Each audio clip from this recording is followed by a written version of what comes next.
What's up, everybody? I'm telling you, I wasn't really expecting two blowouts this past weekend, right? I mean, San Francisco just really taking it to Green Bay, winning 37-20, and the Kansas City Chiefs beating the Tennessee Titans 35-24. The Titans and the Chiefs faced off in Week 10. Tennessee won that game 35-32, so Kansas City won the rematch, and San Francisco put up 37 in Week 12 against Green Bay, winning 37-8, and well, they did it again here in the conference championship game. Aaron Rodgers didn't do anything. He was pressured all game, just like he was pressured in that first matchup. I was really kind of leaning towards the under in this ball game, just because I felt that both quarterbacks would have trouble. Well, Jimmy Garoppolo only had to throw the ball 8 times. I wasn't expecting the 49ers to run for 1,000,000 yards. Raheem Mostert had 220 yards, the second best rushing mark in the history of the playoffs. Only Eric Dickerson had more. He had over 240 in 1986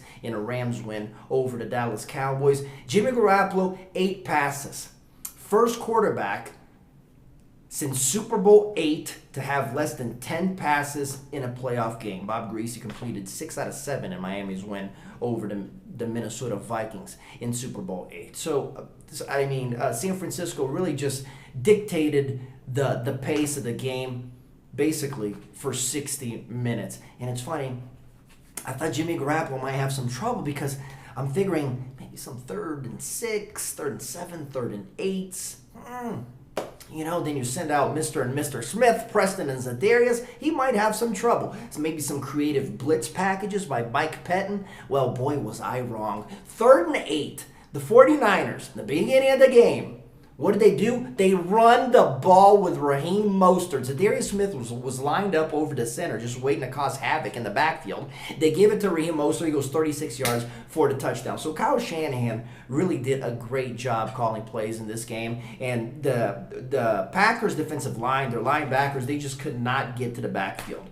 So George Kittle, Juszczyk and company, they did an absolutely spectacular job opening holes for Raheem Mostert. So the San Francisco 49ers are on to Super Bowl 54. And when you talk about the Green Bay Packers and the 49ers, the Packers, the 49ers are just a more complete team this year, right? Green Bay maybe won some games that maybe they shouldn't have won. So I think it was fair to see San Francisco winning this ball game. Okay, so Kansas City beating up on Tennessee 35-24. What's the formula to beat the Chiefs? Well, you got to run the ball. You got to control the clock, right? Tennessee got off to a very fun start. 10-0. Derrick Henry was enjoying himself in the cold. 17-7. Everything was going right. Ryan Tannehill was all smiles, hitting A.J. Brown and Corey Davis on some play actions. Everything. Jonnu Smith, right? It seemed like Tennessee, was ready to pull off the upset, but you can never bet against Patrick Mahomes. I bet on the over in this ball game just because I know what Mahomes is capable of, right? Last week, 7 straight possessions with touchdowns. This week, down 17-7, they score touchdowns on 3 consecutive possessions, and they put Ryan Tannehill in passing mode, and obviously that favored a lot Kansas City's defense. And tip your cap. We got to tip our cap here to Kansas City's defense. You look at Derrick Henry in the last few weeks.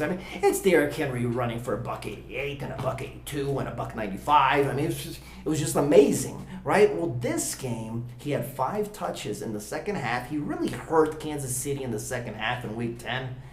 5 touches, -1 yard. 19 rushes, 69 yards. It's the first time since Week 6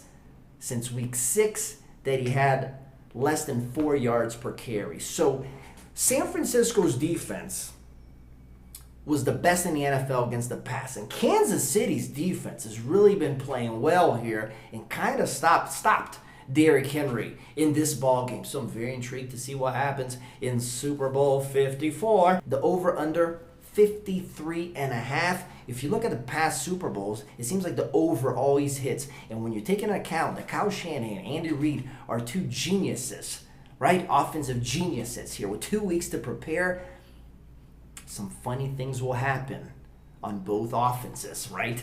in Super Bowl 54. So it's kind of hard not to lean toward the over, even with San Francisco playing really well defensively and also Kansas City doing its job on the defensive end. We'll see what happens. Talk soon. I'll be there producing videos for everybody. Okay, I love you.